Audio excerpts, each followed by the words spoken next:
Bonjour, je suis Marcus de Root of Change. Ce qui suit est une traduction vidéo par AudioDub approuvée par moi. Profitez-en.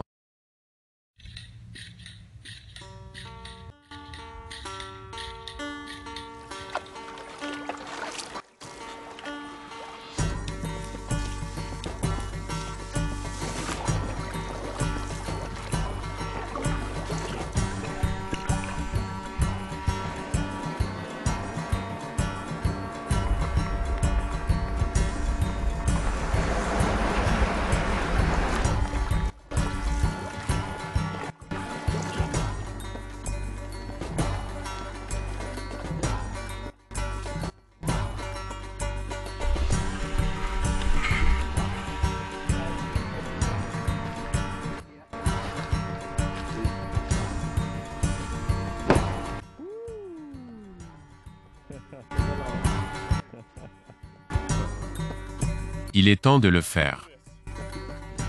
Je suis un peu nerveux. Si vous ne pouvez pas le dire. C'est le moment d'y aller. Il est temps de diriger l'Indo. Les vents se sont un peu calmés. Les nuages se sont un peu dissipés. J'ai fait son Indonésie. C'était à environ 3,5 heures de pagaie de l'autre côté de cette île que l'on ne voit plus la Malaisie. C'était dur. C'était un peu plus long que prévu. Je pensais à 2 heures. Une fois que j'ai commencé à partir, il a fallu plus de 3 heures, soit un total de 3,5 heures ou plus pour arriver à l'endroit où j'ai campé ici, ce qui est plutôt convenable. C'est le premier spot que j'ai essayé. J'ai vu ce petit coin de sable et j'ai remonté le kayak. Il est évident que quelqu'un est déjà venu ici. Je suppose qu'il y a une sorte de piège à poissons. Ou peut-être qu'elles servent à attacher les bateaux. Il y avait une autre tente par là. C'était une sorte d'abri de fortune. J'ai trouvé un endroit juste ici. Jolie drogue. Une petite parcelle d'herbe sur ce qui semble être les ruines d'une ancienne jetée ici. Et vous pouvez voir qu'elle s'étend jusqu'à l'eau. Et c'est un travail de maçonnerie descendu il y a 50 ou 100 ans. J'ai déchargé le kayak, j'ai transporté mes affaires là-haut, puis j'ai traîné le kayak jusqu'ici et je l'ai attaché à un arbre. Parce que, comme vous pouvez le voir, ce sont des mangroves ici, et vous pouvez voir à quelle hauteur l'eau monte. L'eau atteint ses racines. Mon bateau va donc flotter à un moment donné ce soir, même s'il est très loin de l'océan. Oui, je suis allé monter la tente et je me suis rendu compte qu'une partie d'un des sondages avait disparu pour ne pas se retrouver là où il fallait. Je regardais donc une tente très asymétrique. C'est déjà une tente assez minable pour commencer. Heureusement, j'ai réussi à faire un montage rapide de quelque chose et c'est toujours là. Il tient plutôt bien. Quand je suis arrivé ici, les moustiques devenaient fous. Je crois que j'ai été piqué une dizaine de fois en quelques minutes. Je me suis frotté à des trucs de moustiques comme un déodorant et ça ne les a pas arrêtés. Ils continuent à piquer, mais maintenant j'ai mis un pantalon et je suppose que c'était juste une brève période de moustiques parce qu'ils semblent avoir disparu. Étonnamment, ce fut une journée difficile, avec beaucoup de nerfs et de stress. J'ai besoin de manger. J'ai besoin de dormir parce que je suis fatigué. Je suis épuisé. Bienvenue en Indonésie. Bienvenue en Indonésie. Ce n'est pas un accent indonésien. Eh bien, je suppose que cela pourrait être le cas pour certaines personnes, mais ce n'est pas ma tentative d'utiliser l'accent indonésien. Ce n'est qu'un accent, en quelque sorte. Oh, je vois des maisons de l'autre côté de la rue. Là-bas, vous les voyez.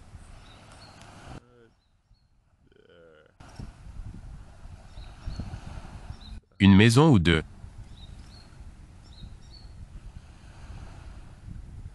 Très bien. Bonne nuit.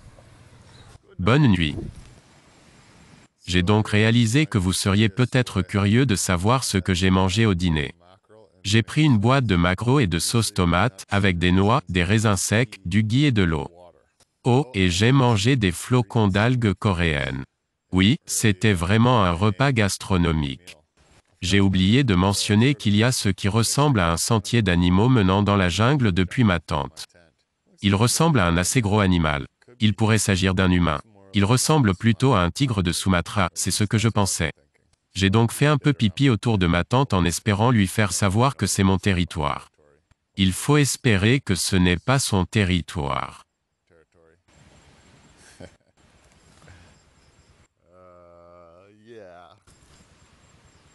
Oh, c'est aveuglant. Je vais garder les yeux fermés. D'accord. Bonne nuit. Bonjour. La nuit dernière, nous avons bien dormi. J'ai vraiment assez d'heures en moi. Je me suis réveillé plusieurs fois parce que les vagues s'écrasaient juste devant ma tente. L'eau s'est pratiquement rendue là où se trouve le sable. Donc, assez proche. Je suis vraiment content d'avoir sorti le kayak de l'eau jusqu'ici. Sinon, elle aurait probablement éclaboussé les arbres en bas, car je n'ai qu'une corde pour l'attacher. Ce n'est pas le meilleur scénario. L'eau est passée très près, ce qui était une possibilité. Je savais que la lune était un peu pleine. Je pouvais voir où l'eau était montée avant, ce qui était juste devant ma porte. Cela m'a réveillé plusieurs fois. Et puis c'est aussi l'étendue de la ventilation de ma tente. J'ai donc essayé de garder cette grande porte à mailles ouvertes autant que possible. Mais quand il s'est mis à pleuvoir, il a commencé à me tomber dessus, bien sûr. J'ai donc dû la fermer. Quand j'ai fait ça, des tonnes de petits insectes sont arrivés. Je ne sais pas si vous pouvez voir ces petits gars. Des tonnes de petites mouches des sables, je crois que c'est ça. Chaque fois que j'ai ouvert l'écran pour fermer la porte principale, ils entrent. Le design de cette tente est une jolie poubelle. Et ces gars mordent comme des petits sanguinaires. C'est le grand jour aujourd'hui. Je vais pagayer autour de l'île entière, je pense. En fonction de ce que fait ce vent, j'aurai peut-être une route plus courte. Je peux aussi faire le tour de l'île, mais je suis ouvert aux deux. De toute façon, je dois trouver de la nourriture et de l'eau. J'ai assez pour la matinée, mais je vais avoir assez faim et soif à l'heure du déjeuner. Il faut que je trouve un endroit. Je sais qu'il y a des endroits dans les environs. Et puis je dois vérifier l'immigration en Indonésie. Le vent devait être très fort, ce qui explique en partie pourquoi j'avais prévu de faire le tour de l'île. Mais le calme plat règne en ce moment. Je vais peut-être pouvoir battre le vent. Je vais passer la pelle. Il est temps de faire de l'avoine avec du chia, des amandes et des raisins secs. Peut-être une demi-pomme, je serai prêt à partir.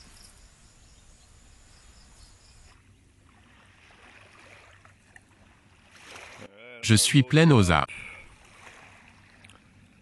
Prêt à se lancer dans les eaux indonésiennes. 3e jour de l'aventure Big Kayak. Mon camping de la nuit dernière. J'ai hâte de retourner sur l'eau et j'espère trouver un endroit sec pour dormir ce soir. C'est plutôt calme en ce moment. Il est censé y avoir un vent assez fort, cependant, alors j'essaie de savoir si je vais aller à droite ou à gauche. Décision, décision, décision. Si je vais par là, c'est à peu près 15 km. Mais si le vent se lève, je pagaierai droit dessus.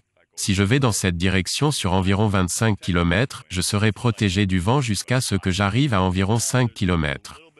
En ce moment, il y a un petit courant qui va dans cette direction. Je suis tenté d'aller par là. Qu'en pensez-vous? Par là ou par là?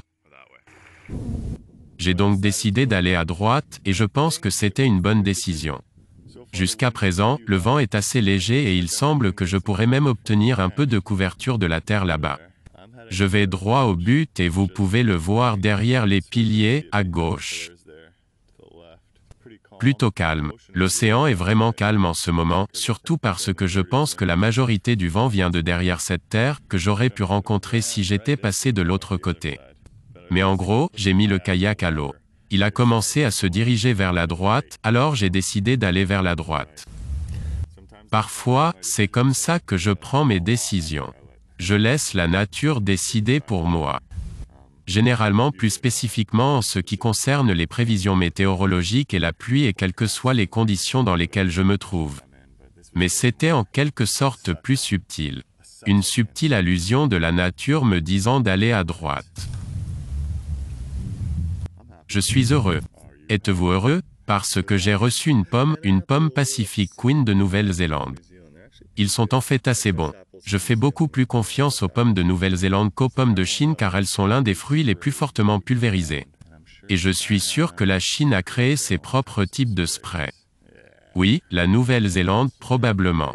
Qui sait, peut-être que la Nouvelle-Zélande est pire. Mais je sais que la Nouvelle-Zélande s'efforce d'avoir des produits biologiques dans tout le pays. 100%. Je ne sais pas s'ils vont le faire ou non. J'espère bien que oui. Ma petite trappe préférée sur le bateau. Juste en face de l'endroit où je suis assis.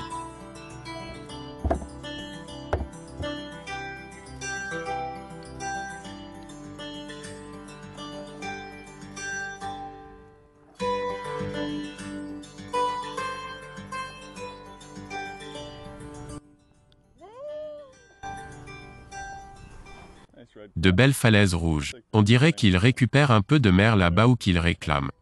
Ça ne semblait pas être sur la carte avant de toute façon. Je vais donc en venir à ce point. Environ 5 km. J'espère pouvoir me rendre en Indonésie par là. Puis-je entrer en Indonésie? Vont-ils me passer les menottes?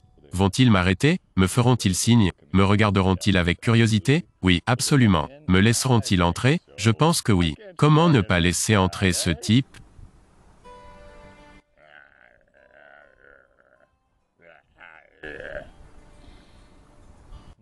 J'attends avec impatience la sécheresse. C'est un endroit plutôt frais ici, juste à côté de l'île de Cardamone. Tout au long de cette côte, les gens ont construit ces petites cabanes de pêcheurs, construites sur ce qui ressemble à de gros bâtons. C'est en quelque sorte l'un des plus beaux. Certaines d'entre elles ne comportent qu'une chaise. Beaucoup d'entre eux semblent avoir été abandonnés. Plutôt cool. Vous voyez un père et un fils qui les martèlent. Ils sont comme des petits chalets, en quelque sorte. Bien qu'ils ne servent que pour la journée. Je doute que quelqu'un dorme jamais ici. Bien que peut-être, ce serait un endroit assez agréable pour dormir. Je serais prêt pour ça.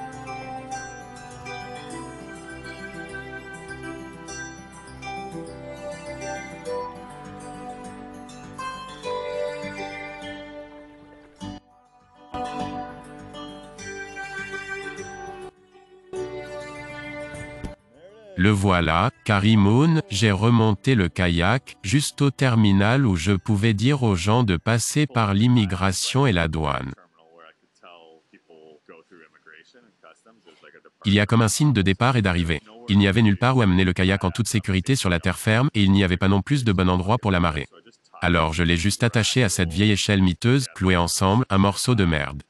Je l'ai attaché avec 5 cordes différentes, comme une passerelle en acier d'environ 3 mètres de haut. Ce n'était pas la façon la plus rassurante ni la plus confortable de se lancer dans l'immigration.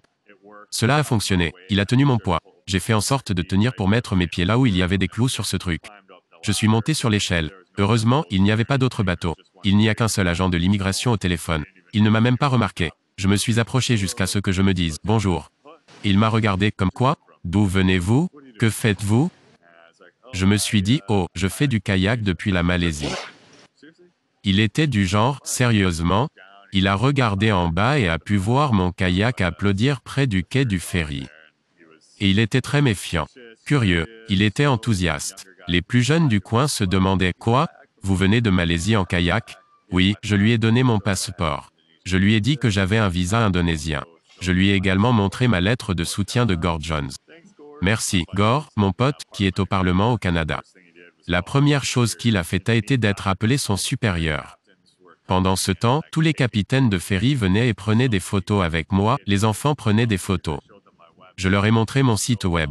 Ils étaient ravis de voir qu'il avait dû prendre des photos avec 15 personnes pendant que ce type de l'immigration essayait encore de trouver comment me faire entrer dans le pays.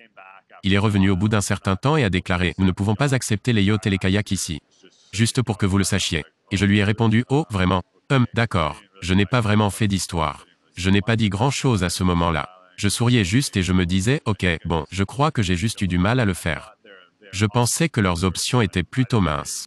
Soit ils me disent que je dois faire 150 km en kayak jusqu'à Batam pour pouvoir y accéder, soit ils m'arrêtent. Ou ils m'ont forcé à prendre un ferry pour quitter le pays. Et je ne pensais vraiment pas qu'ils allaient faire une de ces choses. En partie parce que j'avais ma lettre, en partie parce que je venais de faire du kayak depuis la Malaisie, ce qui méritait un certain respect. Je pense que dans leur esprit, non pas que je pense qu'ils méritent le respect, mais je pense qu'ils ont pensé que cela mérite un certain respect. Ils pouvaient le dire, je faisais ce que je faisais. Et je n'étais pas une connerie. J'avais une expédition légitime en cours. Il voulait m'aider. Finalement, il a obtenu l'accord de son patron et il a tamponné mon passeport. C'était bien. Ils m'ont laissé entrer en Indonésie. J'étais soulagé, très content. Et c'était là. J'étais en Indonésie. Et me voici maintenant.